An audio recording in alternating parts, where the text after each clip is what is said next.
ದರ್ಶನ್ ಸೆಲೆಬ್ರಿಟಿಗಳಿಗೆ ಸಿಹಿ ಸುದ್ದಿ ಕೊಟ್ಟಂತಹ ವಿಜಯಲಕ್ಷ್ಮಿ ಪತ್ನಿ ಹೇಖಲ ಮೇಲೆ ದರ್ಶನ್ ಸಂಪೂರ್ಣ ಜವಾಬ್ದಾರಿ. ದರ್ಶನ್ ಕಾರ್ಯಕ್ರಮಗಳಿಗೆ ವಿಜಯಲಕ್ಷ್ಮಿ ವಿಸಿಟ್.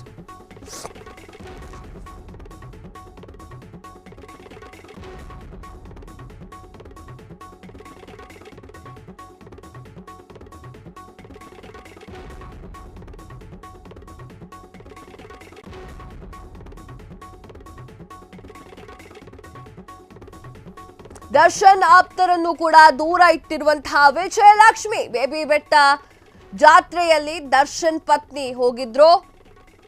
24 ಜೋಡಿಗಳಿಗೆ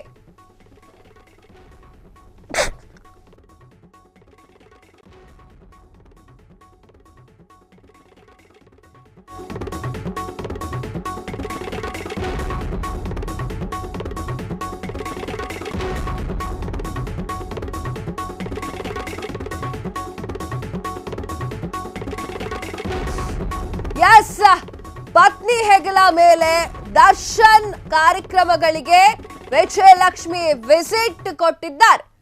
ಪತ್ನಿ ಹೆಗಲ ಮೇಲೆ ದರ್ಶನ್ ಸಂಪೂರ್ಣ ಜವಾಬ್ದಾರಿಯನ್ನ ಕೊಟ್ಟಿದ್ದಾರೆ. ದರ್ಶನ್ ಕಾರ್ಯಕ್ರಮಗಳಿಗೆ ವಿಜಯಲಕ್ಷ್ಮಿ ವಿಸಿಟ್ ಕೊಟ್ಟಿದ್ದಾರೆ. ಹೆಂಡತಿಯ ಹತೋಟಿಯಲ್ಲಿ ದರ್ಶನ್ ತೂಗುದೀಪಿದ್ದಾರೆ. ದರ್ಶನ್ ಆಪ್ತರನ್ನು ಕೂಡ ದೂರ ಇಟ್ಟಂತಹ ವಿಜಯಲಕ್ಷ್ಮಿ ಬೇಬಿ ಬೆಟ್ಟದಲ್ಲಿ ಆ ಒಂದು ಜಾತ್ರೆಯಲ್ಲಿ ದರ್ಶನ್ ಪತ್ನಿ ಹೋಗಿದ್ರು. 24 ಜೋಡಿಗಳಿಗೆ ಮಾಂಗಲ್ಯ ವಿತರಣೆ ಮಾಡಿದಂತಹ ದರ್ಶನ್ ಪತ್ನಿ ನವ ದಂಪತಿಗಳಿಗೆ ಶುಭಾಶಯವನ್ನ ಹಾರೈಸಿದ್ರು. ವಿಜಯಲಕ್ಷ್ಮಿ ಸಾಮಾಜಿಕ ಕಾರ್ಯಕ್ರಮಗಳಿಗೆ ಎಲ್ಲೂ ಕೂಡ ಇರಲಿಲ್ಲ. ಈಗ ಮತ್ತೆ ಸುದ್ದಿಯಲ್ಲಿದ್ದಾರೆ. ಇದಾಗಬೇಕು ಯಾಕಂತಂದ್ರೆ ಇಷ್ಟು ದಿನ ದರ್ಶನ್ ತನ್ನ ಕೆಲಸಗಳನ್ನ ತಾವೇ ಮಾಡ್ಕೊಳ್ತಿದ್ರು. ಹೆಂಡತಿ ಕೂಡ ಕಾಣಿಸ್ಕೊಳ್ತಾ ಇರಲಿಲ್ಲ ಸಾಮಾಜಿಕ ಕಾರ್ಯಕ್ರಮಗಳಿಗೆ. ಈಗ ಎಲ್ಲಾ ಫ್ರೆಂಡ್ಸ್ ಅನ್ನು ಕಟ್ ಮಾಡಿ ತನ್ನ ಗಂಡನನ್ನ ತಾನು ಹತೋಟಿಯಲ್ಲಿ ಇಟ್ಕೊಂಡಿದ್ದಾರೆ.